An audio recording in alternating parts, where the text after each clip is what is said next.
सोबत या मंचकावर मान्यवर उपस्थित आहेत, त्यामध्ये सन्माननीय मिलिंद सुर्वे आयोजक, सो स्नेहल सुर्वे, श्रीयुत अमोल सिंघवी, सन्माननीय ऋषिकेश फडकेजी, सो अमिता गोरे, सो रूपाली गुप्ते, अन्य मान्यवर, माझ्यासमोर बसलेले सर्व तरुण व अन्य आर्किटेक्ट, विविध क्षेत्रातील उद्योजक, व्यावसायिक, मान्यवर, बंधू भगिनींनो आणि मित्र, आज एक वेगळ्या विषयासाठी वेगळ्या क्षेत्रातल्या लोकांना, आर्किटेक्टना भेटायचं योग आला तो या मंडळीमुळे आहे. इथे येण्यापूर्वी काय गप्पा मारत होतो, माझ्या जीवनात जे भेटलेले काही आर्किटेक्ट आणि त्यांची कला जे मी अवगत केली, पाहिली, त्यावर काहीतरी तुमच्याशी हितगुज करावं, बोलावं. आणि माझ्या अपेक्षा ज्या आहेत, भारत देश आज माननीय नरेंद्र मोदी साहेब यांच्या मार्गदर्शनाखाली जागतिक अर्थव्यवस्थेमध्ये 14व्या क्रमांकावर 4थ्या क्रमांकावर आलेला आहे. काही महिन्यानंतर किंवा वर्षभरात आपण जर्मनीला मागे टाकून 3ऱ्या नंबरवर आपण येणार आहोत. ही भारत प्रगती करत असताना त्यामध्ये महाराष्ट्र कुठे आहे, किती योगदान देतो, महाराष्ट्राचे विविध क्षेत्रातील जनता, लोक या प्रगतीमध्ये कुठे आहेत, कितपत आहेत. देशाच्या अर्थव्यवस्थेत मुंबई 34% हिस्सा उचलते. बजेटमध्ये 47 लाख कोटीचा बजेट आहे इंडियाचा लास्ट इयरचा, त्यामुळे 34% हिस्सा महाराष्ट्र, मुंबई उचलते. मग त्यात आमच्या आर्किटेक्ट लोकांचं योगदान किती असं मला विचारावंसं वाटतं. मी तुम्हाला उत्तर मागणार नाही, पण ते कुठेतरी अन्य क्षेत्रातील उद्योजक, अन्य क्षेत्रातील पेशातील लोक आणि आर्किटेक्ट आमचे, आता ही सुंदर इमारतीत पण आपण बसलेलो आहोत.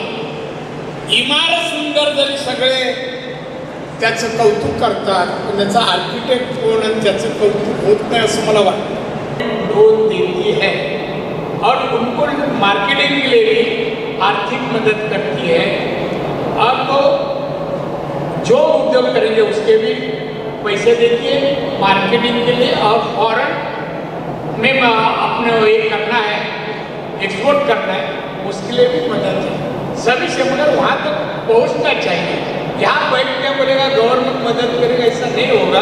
हमारे जो आर्किटेक्ट है आपका, उसने जाके संबंधित ऑफिस में, कंसल्ट ऑफिस में जाके अपना जो अपेक्षा रखते हैं, बिजनेस के बारे में जो चाहते हैं वो बोलना चाहिए.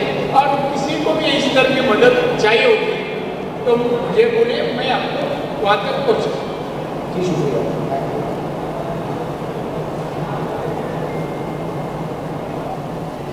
सर, माझं नाव दीपक पवार, खेळ दापोली. खेळ दापोली माझा स्पेसिफिक प्रश्न तुम्हाला आहे.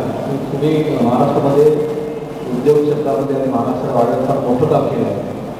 आणि कोकणातल्या, मी स्पेसिफिक म्हणतो आहे, कोकणातल्या अनेक क्षेत्रातल्या तज्ञ लोकांनी स्वातंत्र्यपूर्व काळापासून आजपर्यंत भारताला मोठं योगदान दिलं आहे. तर आत्ता ही जी घटना होती ॲक्च्युली आर्किटेक्ट, तर कोकणातल्या एकूण आंतरराष्ट्रीय विकासाच्या अनुषंगाने आर्किटेक्टकडे तुम्ही कसे पाहता? कोकणातल्या जगातल्या नकाशा कोकण जे आहे त्याचा विकास व्हायला पाहिजे, निसर्गातून राखला पाहिजे. तर आर्किटेक्ट हे कोकणामध्ये प्रगती दृष्टिकोनातून आंतरराष्ट्रीय लेवलला कुठल्या पद्धतीने काम करू शकतील किंवा करतील, ही आपली काय अपेक्षा? कोकणाच्या विकासाचं नियोजनबद्ध आखणी झालेली आहे. इन्फ्रास्ट्रक्चर तुम्ही सिंधुदुर्ग जिल्ह्यात या रोड 100% डांबरी आणि सिमेंट, रेल्वे, विमानतळ आणि आता बोट पण सुरू होते. वाहतूक व्यवस्था चांगली, शैक्षणिक दर्जा चांगला. 10वी 12वीचा रिझल्ट बघा, मेरिटमध्ये 8-10 मुलं सातत्याने पहिले येऊन अगदी 99.99 मार्क मिळवणारे स्टुडंट आमच्या कोकणात आहेत. त्यामुळे बुद्धिमत्ता म्हणजे कोकण असं आम्ही समीकरण समजतो, कारण मासे आणि भात खातात. त्यामुळे आम्ही परदेशी, आता माझा जो प्लॅन आहे तो मी दोडा मार्गमध्ये जो मोठा एअरपोर्टच्या जवळ आहे तालुका, तिथे मी एक 1400 एकर जागा राखून ठेवली आहे आणि मी अदानी जिंदाल यांच्याशी बोलतोय. तिथे मी 500 ते 1000 कंपन्या याव्या, 1 लाख किमान रोजगार तयार करावा, म्हणजे आमची सिंधुदुर्ग रत्नागिरी कोकणात शिकलेल्या तरुणांना ते जॉब मिळावा, चांगला मिळावा, यासाठी माझे ते प्रयत्न.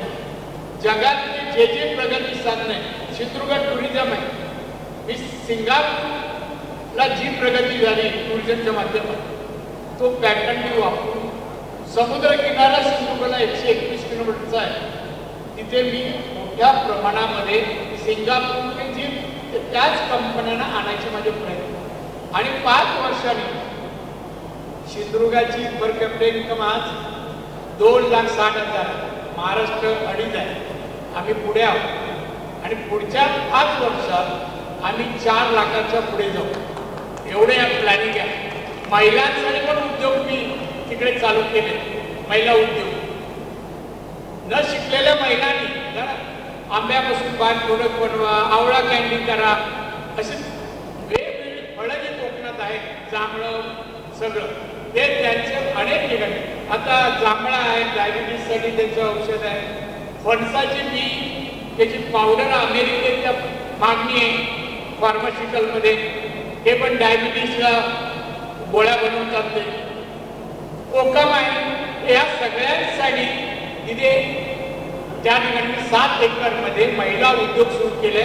महिलांनी यावं, त्यांना मार्गदर्शन दिलं जाईल. इंजिनियर कुलकर्णी म्हणून त्यांनी आम्हाला मशीन बनवून दिले आहेत छोट्या छोट्या. इझिली त्या बचत गटाला 5 लाखापर्यंतच्या मशीनला लोन तिथेच आम्ही देतो. ही जी मी 2,60,000 पर कॅपिटा इन्कम आहे ना, हे या मार्गाने वाढवलं. मार्गाने यामध्ये कोकणातल्या जे आर्किटेक्ट आहेत त्यांचा उपयोग तुम्ही कसा करता? सॉरी, आर्किटेक्टचा उपयोग तुम्ही कसा करता? आर्किटेक्टचा बघा, जेव्हा विकास कसा होतो, विदाउट बिल्डिंग, विदाउट हॉटेल, चांगले बंगले, पैसा आला का लोक काय करतात, हा RCC घरं मॅक्झिमम सिंधुदुर्गात तुम्ही हायवेने जा, मग RCC घर कोण बनवतं? आर्किटेक्ट. आज आमच्याकडे जे स्थानिक आर्किटेक्ट आहेत त्यांना तिथे प्रॅक्टिस मिळते. आम्हाला पुणा आणि कोल्हापूरच्या आर्किटेक्टला बोलवावं लागत नाही, कन्सल्ट करतो आम्ही मोठे प्रोजेक्ट आहे. आता हॉटेल 5 स्टार वेंगुर्ला एका तालुक्यात येत आहे समुद्रकिनारी. अशा अनेक गोष्टी. त्यामुळे आर्किटेक्टला तिथे संधी आहे. पण काय आहे, तरुण आर्किटेक्ट कोकणात जाऊन प्रॅक्टिस करण्याची इच्छा व्हायची, कारण ते ग्रामीण भाग येतो, सगळ्यांना मुंबई पाहिजे. मुंबईत बसून जर एखादं डायरेक्ट केलं तर त्यांची समज आहे ते जास्त आकर्षित दिसतं. आमची समज उलटी आहे. कोकणातल्या शुद्ध हवे वातावरणात येऊन जे काही तुम्ही कला दाखवा त्याचं कौतुकच. अजून कोण आहे का मीडिया?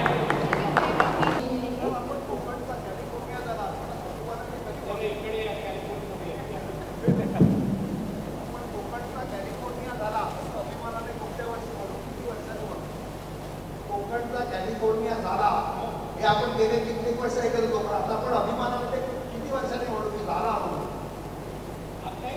झाला मी कोकणचा कॅलिफोर्निया 2-3 वेळा पाहिजे. आणि आपण म्हणायच्या पूर्वी कोकणचा कॅलिफोर्निया करू, त्या फक्त त्यांनी काय केलं, डोंगर भात आहे तो त्यांनी सजवलाय, दूध तयार करून फुलं वगैरे लावून, एवढंच आपलं आपण सगळ्या प्रकारच्या ॲम्युनिटी सिंधुदुर्गात दिलेल्या आहेत. ॲम्युनिटी आता मी माझ्याला हॉटेल येत आहे 5 स्टार, आता 5 येतात 5. आणि तुम्हाला सांगतो सगळ्या प्रकारे पर्यटन असल्यामुळे पर्यटनाला आकर्षित करणारे जे सिंगापूरने ज्या प्रकार केले आम्ही अनुकरण करतो. आणि तुम्ही आता कोकणात येताना कोकणात येतो असं समजू नका, कॅलिफोर्नियामध्ये जातो असं समजून या, मग वाटेल तुम्हाला.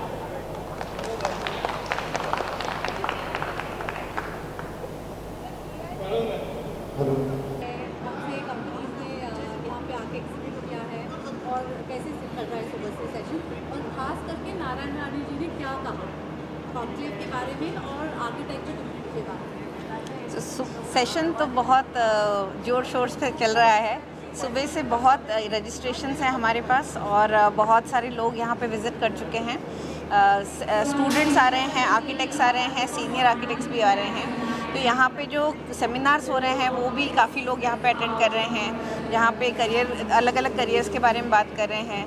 देन मेंटोर सेशंस है जहाँ पे 1-on-1 इंटरेक्शन हो रहे हैं. तो जो मेंटोर सेशन हम लोग ने 30 मिनट प्लान किए थे वो और एक्सटेंड हो रहे हैं क्योंकि स्टूडेंट्स के पास बहुत क्वेश्चंस हैं और मेंटोर्स भी बहुत इंटरेस्टिंगली उसे आंसर कर रहे हैं.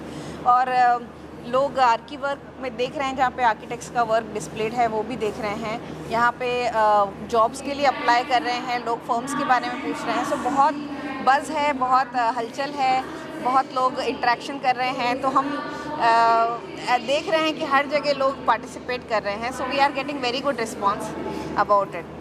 सो सुबह से अब तक मेरे ख्याल से 350-400 के और ऊपर लोग आ चुके हैं. Students, young architects, senior architects, employers, ये सारे लोग यहाँ पर हैं. फर्स्ट टाइम है तो किसी को सवाल थे ये कैसे होगा, क्या होगा. तो हम सब देख रहे हैं, अलग अलग वेज में डिस्कशन चल रहा है. नारायण रानी सर आए थे for inauguration. It was a great opportunity क्योंकि उन्होंने काफ़ी सोशल वर्क किया है जहाँ पर प्रोजेक्ट्स उन्होंने खुद के बनाए हैं, गवर्नमेंट के बनाए हैं. और उनका जो इंसाइट था कि आर्किटेक्ट्स को अपने प्रैक्टिस के बियॉन्ड बिजनेस में भी जाना चाहिए और जो एरियाज थोड़े पिछड़े हुए हैं डेवलपमेंट में उसमें भी कंट्रीब्यूट करना चाहिए, वो अच्छा इनपुट था. उन्होंने ये भी कहा है कि अगर कोई आर्किटेक्ट्स को कोई बिज़नेस शुरू करना है, उन्हें कुछ हेल्प चाहिए through government, he will personally look into it through MSME projects जहाँ पर स्टेट गवर्नमेंट, सेंट्रल गवर्नमेंट की हेल्प हो सकती है. So that is a very encouraging thing. उन्होंने ये भी कहा है कि अगर आपका कोई फोरम है जो आपके ग्रीवेंसेस रेज करना चाहता है तो वो भी वो रेज करेंगे through the correct channels. So it is a very encouraging thing कि a senior politician and MP comes and helps and blesses us with his presence and offers this help to help the profession. So I would like all the architects to come together. It's just a beginning. So treat this as just a start. Use the platform to put up, use it in the way it is being offered. Post your jobs, post your projects, talk to each other, interact, help each other out, and use this forum that is there to help the profession. There are many people who are ready to help you, like Mr. Narayan Rani is there. So like him, there are many people who are ready to help, but we have to ask for help or we have to raise those issues. So let's use this platform to raise those issues.